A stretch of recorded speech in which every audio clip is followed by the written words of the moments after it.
Noong mga nakaraang episode, dinaanan natin ang binabahang MacArthur Highway mula Apalit hanggang San Fernando, Pampanga, kung saan dinanas natin ang matinding baha dulot ng walang tigil na pag-uulan.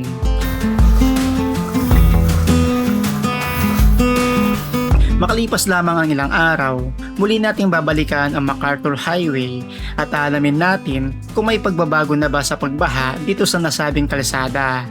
So tara, samahan niyo ko muli sa panibago nating biyahe. Umpisa na natin ang video.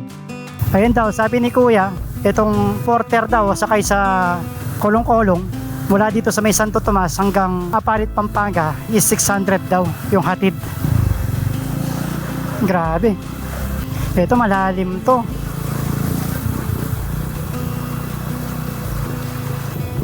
Lalim mo, tignan mo yung pick up. Grabe.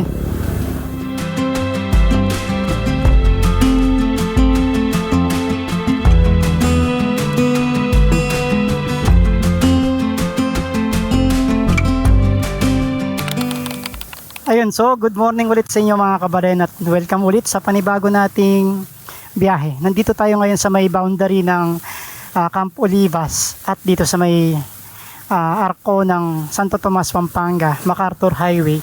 At pupunta kami ngayon ng Apalit, Pampanga. Muli kong dadaanan itong lubog na parte nitong MacArthur Highway mula dito sa may Santo Tomas, Pampanga, patagos ng San Simon at Apalit. So maraming mga baha yung mga madadaanan natin dito. At kasama natin ngayon si kaibigan at ginutom. Kaibigan, paumpisa pa lang tayo, ginutom ka na nga. Wala pa man, di ka pa man nalubog sa bahalog, gutom ka na nga. So ito, diretso na tayo dito sa may Santo Tomas na to, itong mga parteng lubog. Grabe, dito lubog din yung mga looban, no? Loob ng barangay. Ito, sinasakay na lang nila yung mga motorsiklo nila, dahil malalim yung tubig. Dito pa lang sa bungad, lubog na. Kuya, magkano bayad dyan? 600? Tawid lang. Hanggang saan yun? Apalit? Oo. Kesa sa masiraan ka, ano kuya?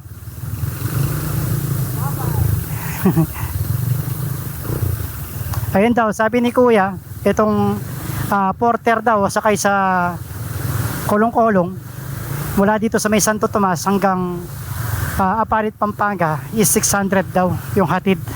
Okay na yung mas 600 ka kesa sa lumaki yung gastos dahil sa masiraan ka pa ng motorsiklo dahil sa baha.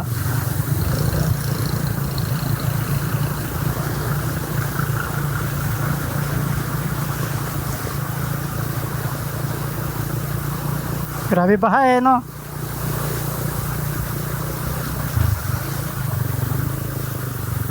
Tapos dito, ito na yung parte ng Santo Tomas.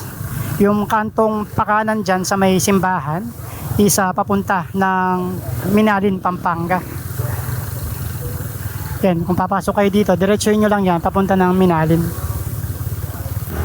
Tapos ito na yung pangalawang lubog, dito sa may kahabaan ng Santo Tomas, Pampanga. Kayang-kaya naman yung mga lubog dito. Hindi tulad nung unang beses akong tumawid dito is napakalalim talaga ng mga tubig.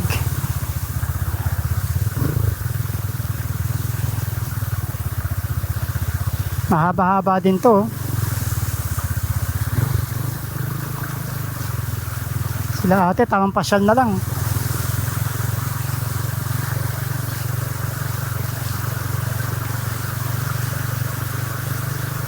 Tama-tama to kasi yung unang vlog natin dito is madumi yung lens ng camera natin. Kaya yung mga ibang footages natin isa napakalabo or may dumi na nakaharang sa may camera natin. Ito, kayang-kaya. Nung dumaan ako dito is napakalalim nitong parte na to ng Santo Tomas. Meron silang pump doon, pampalabas ng tubig dyan sa may looban ng bahay.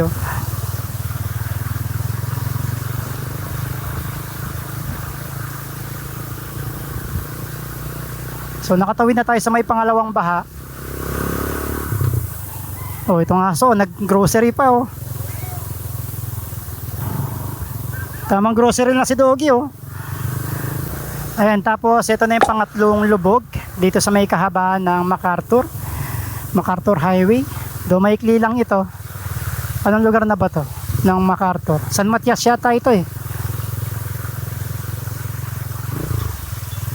Ayun, Dalakitan, San Matias, Santo Tomas, Pampanga.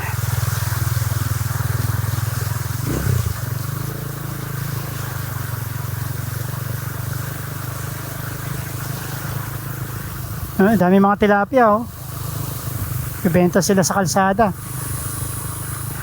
Hindi na gano'ng malalim dito. Dahil siguro medyo huminto-hinto or tumigil na yung mga pag-uulan. Kaya gumanda-ganda na yung sitwasyon dito na hindi na gano'ng masyadong kalubog yung mga itong kahabaan ng MacArthur. Ito, dito tayo ngayon sa may tulay ng Dalakitan, dito sa may kahabaan ng MacArthur Highway.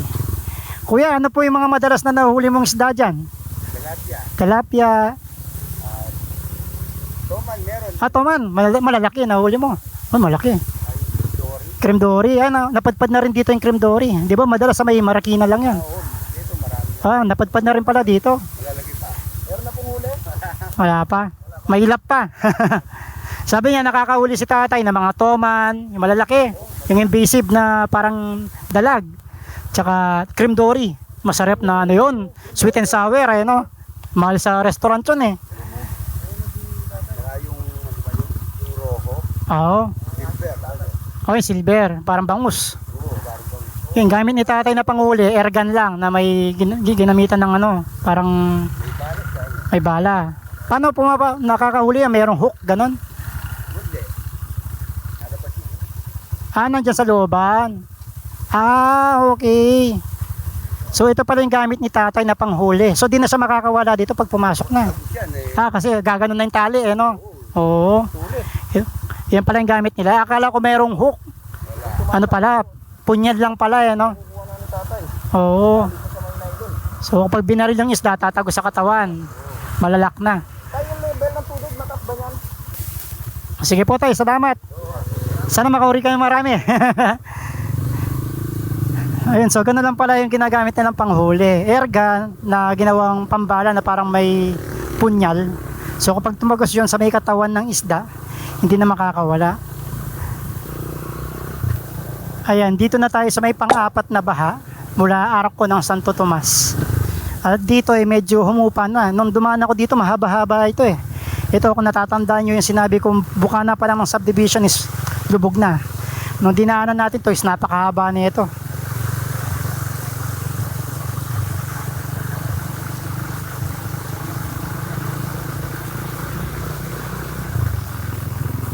So advisable pa rin dumaan dito yung medyo matataas yung ground clearance na motorsiklo. Kung medyo mababa tulad ng mga scooter is alanganin pa din. And tulad yan sinasakay nila sa mga kolong-kolong. Kasi yung talagang mabababa yung ground clearance ng mga motor kaya lumulubog talaga sila sa mga baha. Pero kung tulad lang nila Osang or TMX na stock yung tayo, kayang-kaya yung mga lubog. May mga nagbibisikleta pa nga Naging tahimik ngayon dito yung MacArthur Highway dahil lubog talaga no. May mga tao nakatambay na lang sa may gilid ng kalsada. At medyo kumukulimlim yung panahon. Pero kumulimlim nga. Ayan, so pagdating dito, ito yung ginagawang bypass road pala. Mula dito sa may Santo Tomas. So dadaan yung bypass road na yan papuntang Lubao, Pampanga. Tatagos yan papuntang, alam ko, Mexico yata. Kung di ako nagkakamali. Ayan, so yung bypass road na yan, patagos ng NLEX yan. Yung nga lang, kapag lubog din, pagdating sa may bandang parte ng Minalin, wala rin kwenta yung bypass road na yan. Hindi rin madadaanan. Kasi lubogin sa may parte ng Minalin At sa may ibang parte ng Guagua at Lubao. Dami rin mga namimingwit dito, nangingisda. Dito medyo mataas yung apaw ng tubig no? Ano bang pangalan ng tulay na to?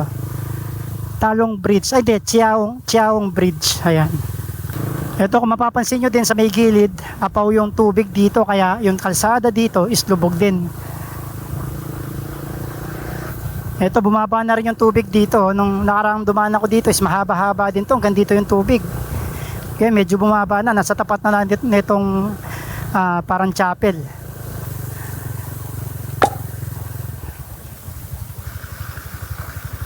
Ay, si kuya natirikan.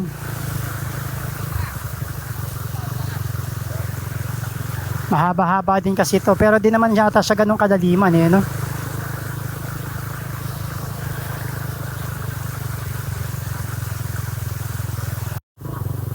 Kadaming tambak ng gulong dito, oh.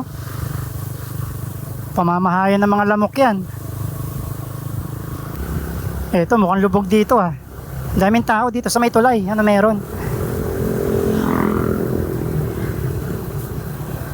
Ah, hindi. Mga parang namimili lang. Dito may mga nangingisda. Tsaka mga nakaabang na mga kulong-kulong. Kala ko traffic. Parang nagtatanong lang sila. So parang pang-limang tawid na natin to sa mga baha o pang-anim. Kuya, anong lugar na to? San Simon na ba o Santo Tomas pa rin? San Simon na? Balangkas, San Simon. Salamat. Santo Domingo. Ito medyo malalim-lalim. Padaanin muna natin tong kolong-kolong.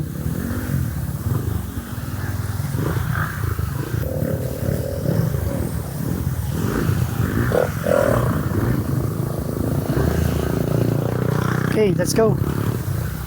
Ito medyo malalim-lalim yung tubig dito. Parte ng MacArthur.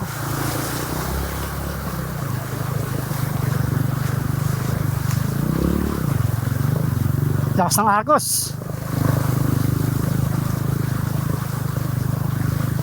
Lalim ng tubig dito. Pero kaya naman, kaya naman.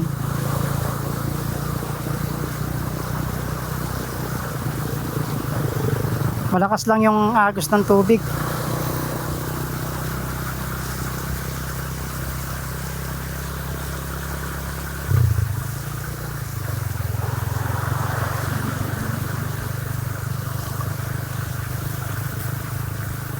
Yung mga mababang sasakyan tulad ng mga van, alang-anin dito na tumawid, mataas talaga yung tubig. Dapat dito pick up, ganun. Si kaibigan na iwan. Hintayin natin. Grabe, ulubog to. Ano to? Calming Thoughts, SJ Home Care Services. Ah, Santo Domingo, Minarin, Pampanga para itong dinadaanan natin. Saan na si kaibigan? Yan, so eto si Osang, since na nahigpitan na natin yung kadena niya, eh hindi na kumakalas ngayon sa kahit na napakalalim pa rin ng baha na dinaanan natin. Si kaibigan nasaan na? Lalim eh. Malalim yung gitna. Malalim-lalim tong baha dito sa may ano to? Santo Domingo, Minarin, Pampanga, MacArthur Highway. Ayun o, kinaya naman ni kaibigan na makatawid.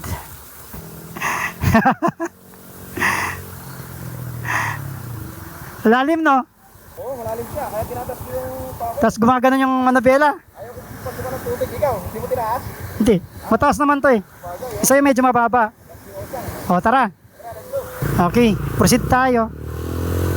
Nasa parte na tayo ng Minarin, Pampanga. Dito wala na masyadong lubog na parte nitong MacArthur Highway. Pero yung mga looban, ayun baha din.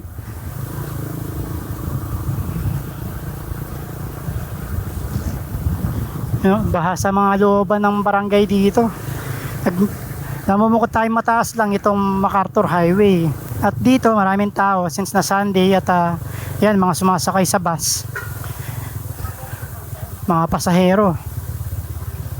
Ito pang pitong river crossing. Baha crossing natin dito sa may MacArthur. Mukhang mas malalim yun sa may Santo Domingo. Pinakamalalim yun.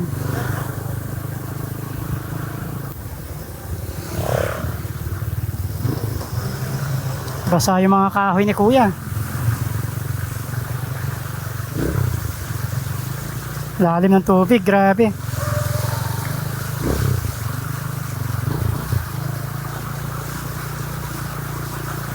Dito malalim din, mahaba.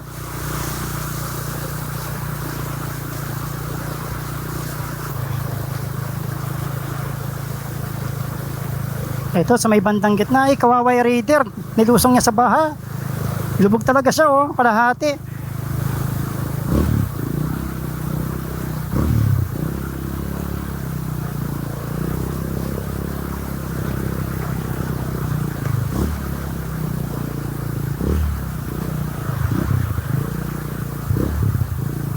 Dito tayo sa may likod nitong forklift para di masyado malalim.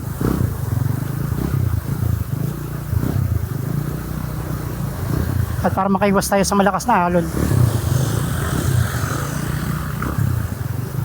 Ayan, tumataas na yung tubig. Doon malalim. Sa may nagtutulak yung raider.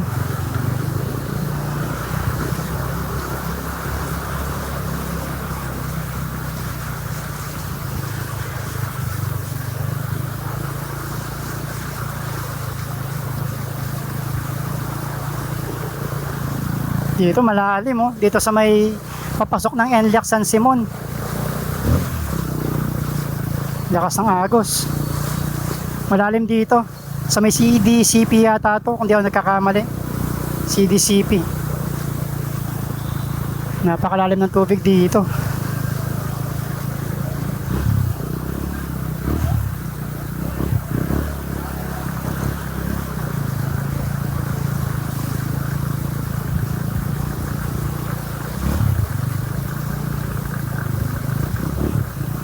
Ang taas ng motor ni Kuya oh. Unang kalubog. Overtake na. Para di tayo may stuck sa tubig.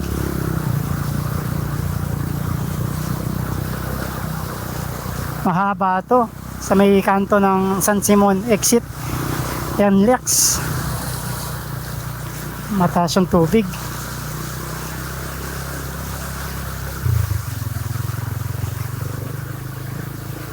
Pero so far, nakakondisyon ngayon si Osang kumpara nung unang beses tayong tumawid dito is palya-palya pa nga siya nung panahon na yun. Hintayin natin ulit si kaibigan.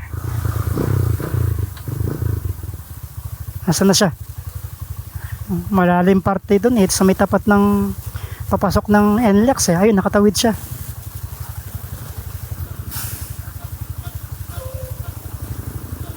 Okay ka lang? Oo, mataas. Yun yung papasok ng NLEX. Papasok ng NLEX San Simon. O, tara. So, nakatawid na tayo dito sa may papasok ng NLEX. Napakahaba ng baha doon at malalim. Sobrang lalim. So, ito, meron ulit baha pang 9 na yata to, pang 9 na tawid natin. Dito sa may tapat ng munisipyo ng San Simon, Pampanga. Do maikli lang naman, kayang-kaya kumpara dun sa may CDCP, sa may San Simon NLEX. Papasok ng toll gate, malalim talaga dun.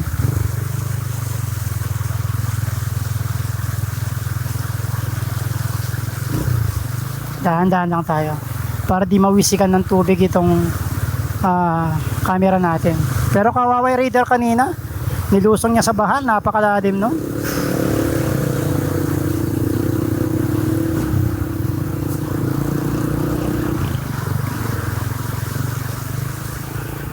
Ito pang 10 na yata to.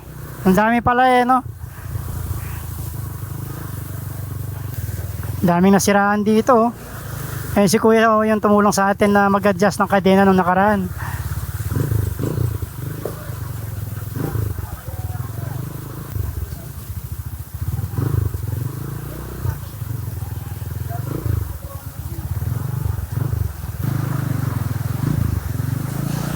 Grabe.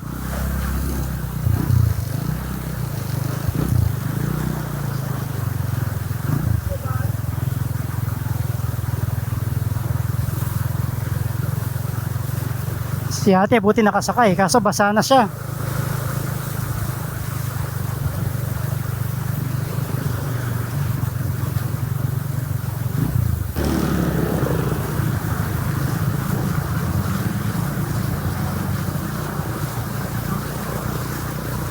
Ito yung matindi, naka-fixie. Oh. Boss, fixie lang sa kalam.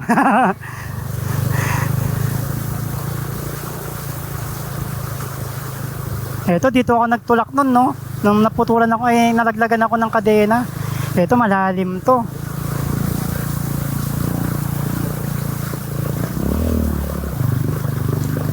Malalim.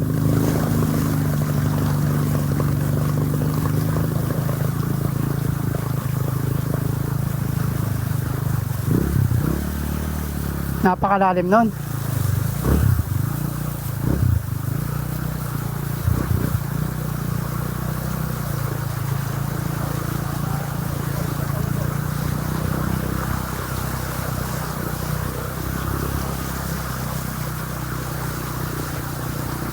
Malalim dito.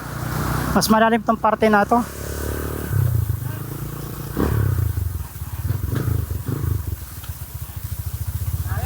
Kaya, malalim dito. Kamukha niyan. Okay. Oo. Malikot lang talaga. Dahil mga nakakasalubong na sasakyan. Oo, yun. Kaya dapat nasa likod ka ng sasakyan eh. Na? Kaya kaibigan, malalim nun no? Diyan ako nagtulak ng Miyerkules eh. Nung nalaglagan ako ng kadena. Oo, lakas yan. Dapat gawin mo kaibigan. Kaibigan, gawin mo kapag may kasabay ka, sa likod ka lang niya. Kunyari, tricycle, sasakyan. Para di masyado malalim. Oo, para di malalim. Hanggang dito yan. So itong section na to, kuya, maano pa to, mahaba pa yan. Itong yung sa may Camellia to, no? Ay, last na lang to. Last time, magtatag daw yan. Oo, last na lang to. Oo. Pa tayo, o dito rin balik natin. Gusto mo ikot na lang tayo mamaya? Pwede kayo mag-control. Oo, control. Labas tayo ng Mexico. Mas mataas yung doon, no? Control, no? Oo, mataas yun. Para mega dike din. O tara.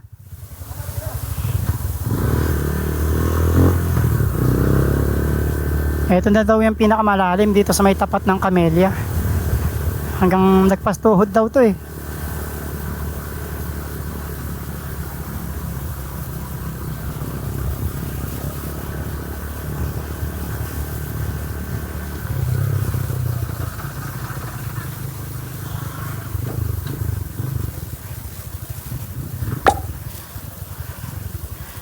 Magabang lang tayo ng kasabay para yung tubig. Sayang, yung 300 sana na yun. Oo, para bumaba yung tubig. Pero mas malalim to. O, tingnan mo naman yung harapan ng truck, oh.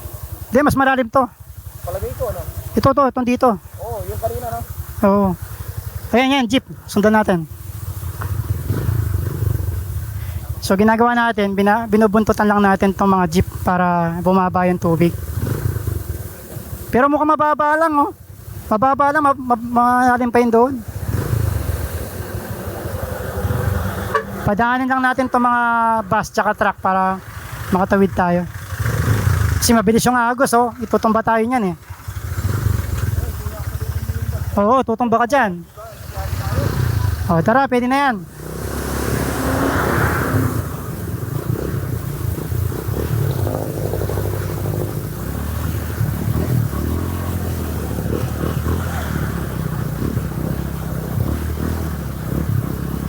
Lakas ng agos, oh. Kaya dapat talaga binubuntutan mo yung sasakyan, eh. O, di ba bumababa yung tubig, oh. Pero kapag binaybay mo yan nang wala kang kasabay, napakalalim yan. Tsaka, ano, malikot sa manobela. Mahirap siyang manobrahin. Kasi lumalaban yung tubig.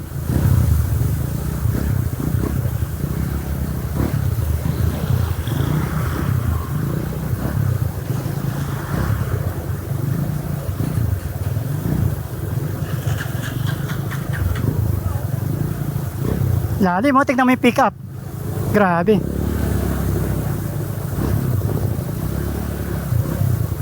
Yan, may bus na naman.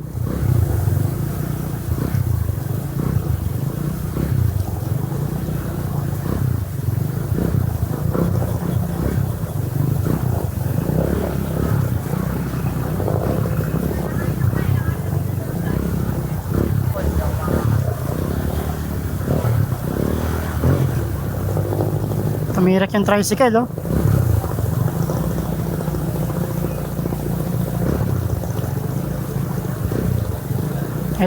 Ganito yung tamang technique para di masyado malalim at di ka hampasin ng kasalubong na sasakyan.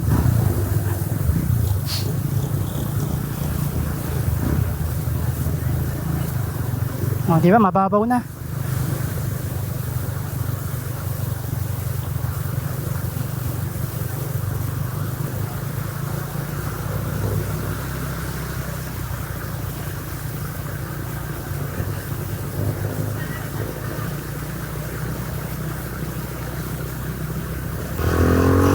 Dito wala nang ganong baha. Yun lang yung pinakamahaba, yung sa may Camellia. Pagdating dito, okay na. Dito sa may papuntang Apalit na to eh. Oh, Barangay Paligi, Apalit, Pampanga na to. Yun lang yung mga pinakamalalim doon sa may tapat ng San Simon exit. At dito sa may Camellia na napakahaba. Ay, ito pala yung sira-sirang kalsada. Hindi ko alam saan ako dadaan dito.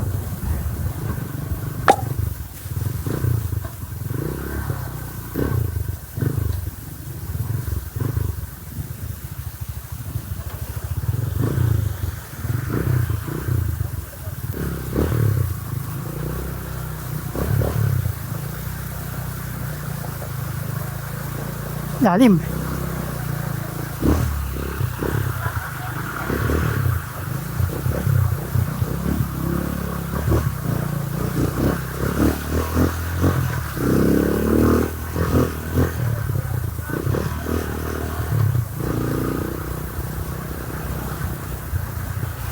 Yun na lang yung mga baha dito sa may Apalit. After nun wala na. Puro tuyo na dito. Ito dati lubog to, itong parte na to ng solar farm dito sa may Apalit. Ngayon yan na lang yung lubog kasi tinaas nila yung kalsada dito. Ayun, so nandito na tayo sa may parte ng Barangay Sampaloc, Apalit, Pampanga. At mula dito, after natin to sa may tapat ng solar farm, wala na mga baha dito hanggang makarating na ng ganda ng tricycle, hanggang makarating na ng bayan ng Apalit, Pampanga. May mga parte ng MacArthur Highway na umuupa na yung tubig at may parte talaga na sobrang lalalim. Sana nabigyan ko kayo ng update dito sa may kasalukuyang baha, dito sa may MacArthur Highway ng Pampanga. Kung nag-enjoy kayo sa ating video, maaari ba akong humingi ng like, comment at subscribe para tuloy-tuloy ang pag-grow ng ating YouTube channel at para marami pa tayong mapuntahan na lugar dito sa ating bansa. Magkita-kita tayo ulit sa susunod na episode. So, nga pala si Jeno Kuya ko, ang inyong kabalen. So, ride safe mga kabalen.